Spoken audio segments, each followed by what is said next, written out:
अस्सलाम वालेकुम my dear friend, I am Zubair Khan from C tech. एक नए केस के साथ ये आईफोन 13 प्रो हमें रिसीव हुआ है, जिसमें फेस आईडी रिलेटेड इशू है। फेस आईडी इसकी डिसेबल है। आज हम इसको रिपेयर करेंगे। केस हिस्ट्री ये है कि ये फ़ोन ऑलरेडी रिपेयर्ड है और इसका प्रिज्म रिपेयर करते हुए इसमें प्रॉब्लम आया है कि इसका एक तो फ्लड लाइट सेंसर डैमेज किया हुआ है और दूसरा ये कि फेस आईडी भी डिसेबल है। इसको भी हम रिपेयर करेंगे। ये पूरा प्रोसेस मैं आप लोगों के साथ आज शेयर करूंगा। अब जैसा कि देख सकते हैं, ये प्रिज्म है डॉट प्रोजेक्टर का। पहले ये फ़ोन पोजीशन पे था, तो इसको रिपेयर करते हुए यहाँ पे इसका फ्लड लाइट सेंसर है, वो भी क्रैक है, डैमेज है। जैसा कि आप देख सकते हैं, यहाँ पे प्रिज्म की कंडीशन भी ख़राब है। इसको भी हम आज रिप्लेस करेंगे और साथ में कुछ कंपोनेंट भी इसके डैमेज किए हुए हैं। सबसे पहले तो हम इसका डेटा रीड कर लेते हैं। एलबी डिवाइस का यूज़ करते हुए मैं इसका डेटा रीड कर लेता हूँ। डेटा रीड करने के बाद हम इसका आईसी रिमूव करेंगे और इसकी जगह पे मैं एलबी का आईसी रिप्लेस करूँगा।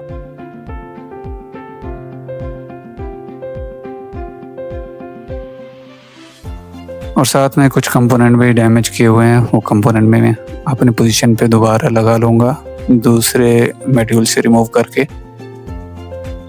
और साथ में जो फ्लड लाइट सेंसर है, इसको भी हम रिप्लेस करेंगे। 13 सीरीज़, 14 सीरीज़, 15 सीरीज़ में एक ही मॉड्यूल में flood light sensor, dot projector और आईआर एक ही मॉड्यूल में उन्होंने रख दिए हैं।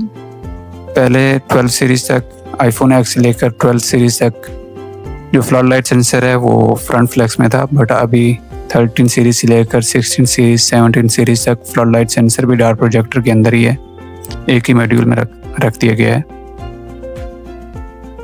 तो सबसे पहले हम इसको रिपेयर कर लेते हैं, क्योंकि ये ऑलरेडी रिपेयर था, तो इस वजह से कुछ इसके ट्रैक भी डैमेज थे, कुछ कनेक्शन भी लूज थे।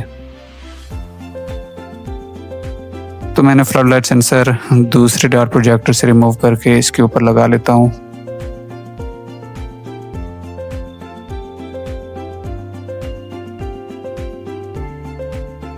आप फ्लड लाइट सेंसर आप 13 सीरीज़, 14 सीरीज़, 15 सीरीज़ का अगर डैमेज भी है तो आप किसी दूसरे मॉड्यूल से रिमूव करके लगा सकते हैं, कोई इशू नहीं है।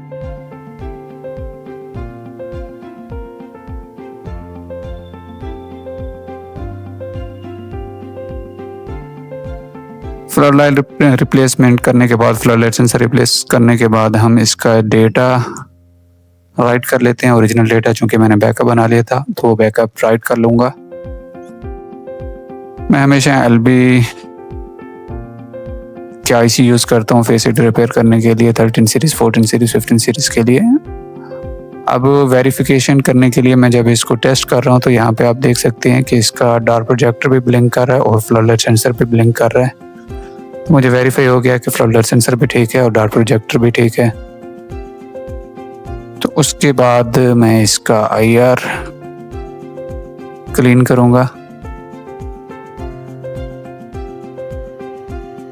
अब यहाँ पे जो मोस्ट इम्पोर्टेंट, जो कि पहले से रिपेयर करने की कोशिश की गई है, तो यहाँ पे डॉट प्रोजेक्टर का जो प्रिज्म है वो अपनी पोजीशन पे हिल जाता है। तो मैं इसको पहले अपने पोजीशन पे फिक्स करूँगा और उसके ऊपर फिर डॉट प्रोजेक्टर को अलाइन करूँगा, क्योंकि अगर मैं इस कंडीशन में लगा दूंगा तो फेस आईडी नहीं चलने वाली, क्योंकि ये प्रिज्म अपनी पोजीशन पे नहीं है।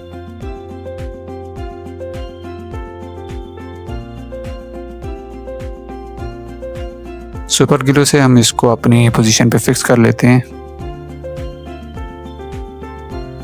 मैं आपको बताऊंगा भी सही कि डॉट प्रोजेक्टर को जब आप फिक्स करते हैं, अलाइन करते हैं, तो सुपर ग्लू कभी भी यूज़ नहीं करना चाहिए।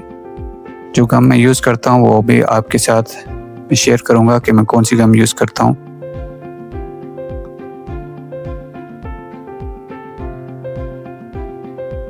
चूँकि इसका अपना ही मॉड्यूल हम यूज़ कर रहे हैं, मॉड्यूल को हमने चेंज नहीं किया, तो इसकी अलाइन परफेक्ट होगी।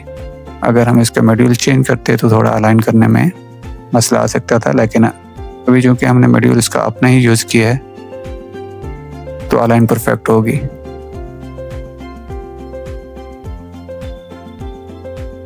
ये गम है जो मैं 13 सीरीज़ 14 सीरीज़ के डार्ट प्रोजेक्टर को अलाइन करने के लिए गम यूज़ करता हूँ।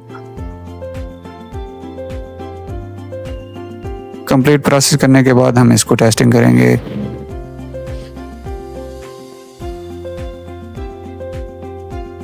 इस तरीके से अगर आपके पास भी कोई आईफोन है जो आप रिपेयर करवाना चाहते हैं तो Zeetech iPhone training centre Multan visit कर सकते हैं, अपने पार्सल भी भेज सकते हैं।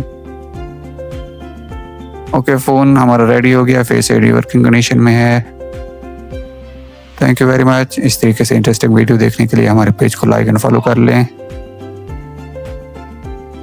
अल्लाह हाफिज़।